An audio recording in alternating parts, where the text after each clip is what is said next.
ఉపసంహరించుకోవాలి బొగ్గు వేలం పాటలను, బొగ్గు వేలం పాటలను, బొగ్గు వేలం పాటలను, బొగ్గు వేలం పాటలను, బొగ్గు వేలం పాటలను. దాదాపు 34,000 లక్షల కోట్ల రూపాయల ఆదాయం ఉన్నటువంటి ఈ నల్ల బంగారాన్ని ఈరోజు మరి కార్పొరేట్ శక్తులకు మరి అక్రమంగా కట్టబెట్టాలని ఉద్దేశంతో ఈరోజు బీజేపీ ప్రభుత్వం కేంద్రంలో ఉన్నటువంటి బీజేపీ ప్రజా వ్యతిరేక విధానాలు పోరాడతాం మన ప్రైవేట్ కన్నా వ్యతిరేకంగా పోరాడతాం ప్రైవేట్ కన్నా వ్యతిరేకంగా జిందాబాద్ జిందాబాద్.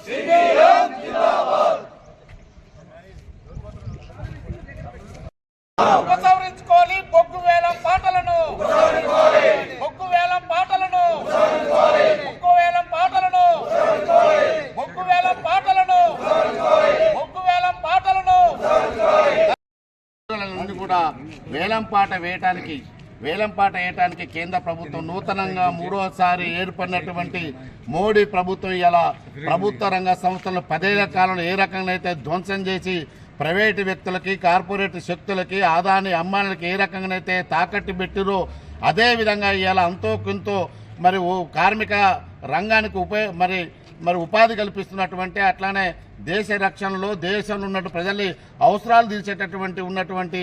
మరి సింగరేణి బొగ్గుగలను కూడా ఈరోజు వేలంపాట ద్వారా ప్రైవేటు వ్యక్తులకి బడా కంపెనీలకి అప్పజెప్పే దానికోసం ఈరోజు కేంద్ర ప్రభుత్వం తీవ్రమైనటువంటి ప్రయత్నం చేస్తూ ఉంది. అట్లా అదే సందర్భంలో మూడోసారి ఏర్పడినటువంటి మోడీ ప్రభుత్వంలో కీలకమైనటువంటి మంత్రి పదవి అనుభవిస్తున్నటువంటి కిషన్ రెడ్డి ఏదైతే ఉందో బొగ్గు గనుల శాఖ మంత్రి ఉన్నటువంటి కిషన్ రెడ్డి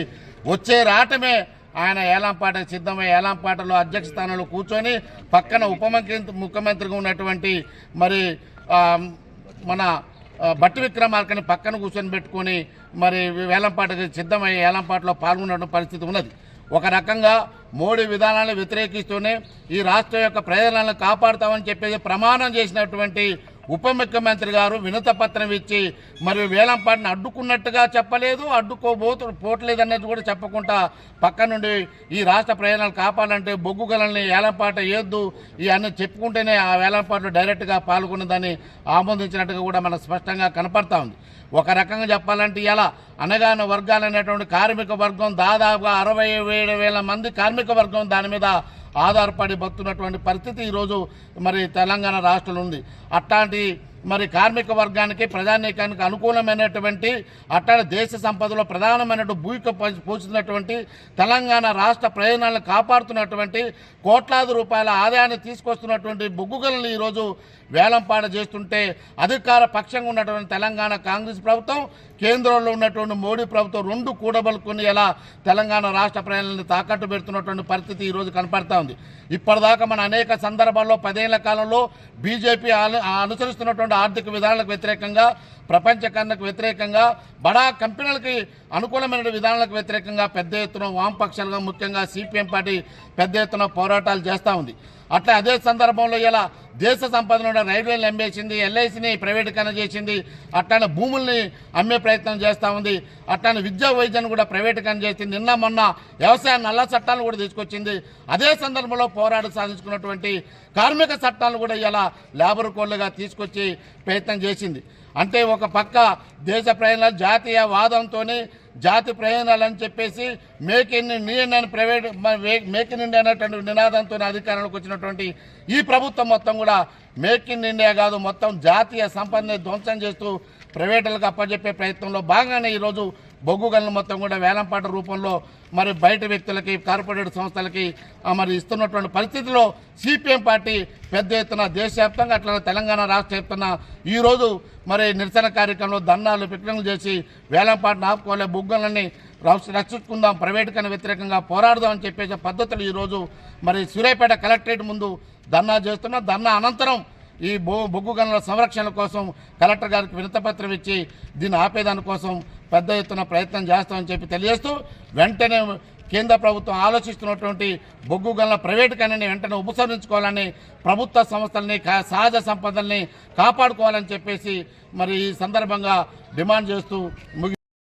మనపై ఎంతో భారం పడడానికి అవకాశం ఉంది. ఎందుకంటే ఇప్పటికే వర్షాలు లేని సందర్భంలో బొగ్గు ద్వారానే ఈ రాష్ట్రంలో 90% విద్యుత్ కూడా ఈరోజు బొగ్గు ద్వారానే ఉత్పత్తి జరుగుతూ ఉంది. అలాంటి 90% ఉత్పత్తి జరుగుతున్నటువంటి ఈ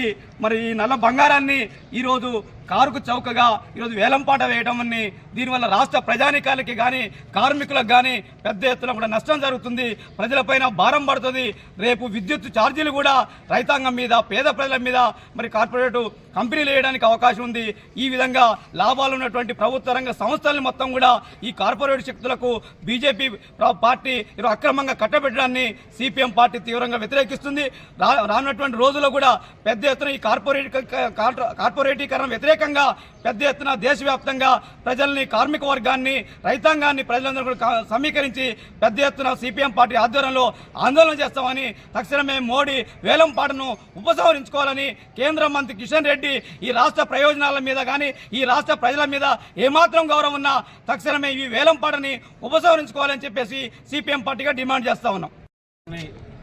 బొగ్గు గనుల వేలంపాటను నిలిపివేయాలని చెప్పేసి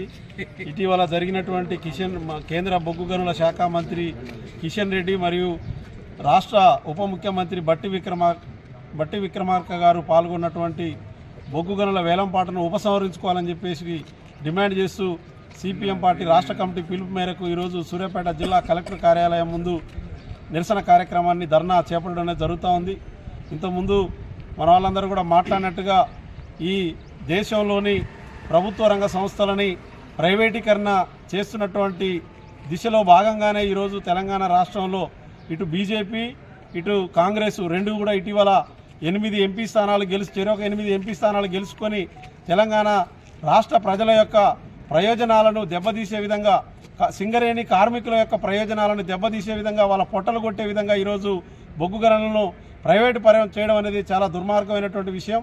అదేవిధంగా ఈ రెండు పార్టీలు చేస్తున్నటువంటి వేలంపాటను కూడా గతంలో అధికారంలో ఉన్నటువంటి టీఆర్ఎస్ ప్రభుత్వం కూడా చూసి చూడనట్టుగా వ్యవహరిస్తూ కేవలం పేపర్ ప్రకటనలకు పరిమితమైనది తప్ప ఈ తెలంగాణ ప్రజల ఆత్మగౌరవంగా ఉన్నటువంటి సింగరేణి బొగ్గుపై ఇప్పటి వరకు కూడా ఎలాంటి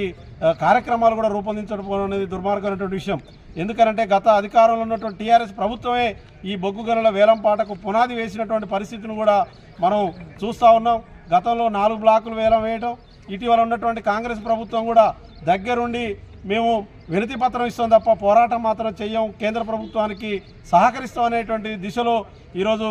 కాంగ్రెస్ ప్రభుత్వం కూడా వ్యవహరించినటువంటి పరిస్థితి కూడా ఉన్నది. ఇటుపక్క కాంగ్రెస్, మరోపక్క బీజేపీ, మరోపక్క టీఆర్ఎస్, ఈ రాష్ట్రంలో ఉన్నటువంటి 3 పార్టీలు కూడా తెలంగాణ రాష్ట్ర ప్రజల యొక్క ప్రయోజనాలను దెబ్బతీసే విధంగా వ్యవహరిస్తున్నాయి తప్ప ఈ సింగరేణి ప్రభుత్వ రంగ సంస్థను కాపాడుకుందాం, కార్మికుల ప్రయోజనాలను కాపాడదాం, కార్మికులకు ఉపాధి దెబ్బతీయకుండా చూసుకుందాం అనేటువంటి ఆలోచన లేకుండా ఈరోజు వ్యవహరిస్తున్నటువంటి ఈ 3 బూర్జువా పార్టీల యొక్క ప్రయోజనాలందరూ కూడా తెలంగాణ రాష్ట్ర ప్రజలందరూ కూడా ఆలోచించాలని చెప్పేసి కూడా మీ సందర్భంగా విజ్ఞప్తి చేస్తూ ఉన్నాం.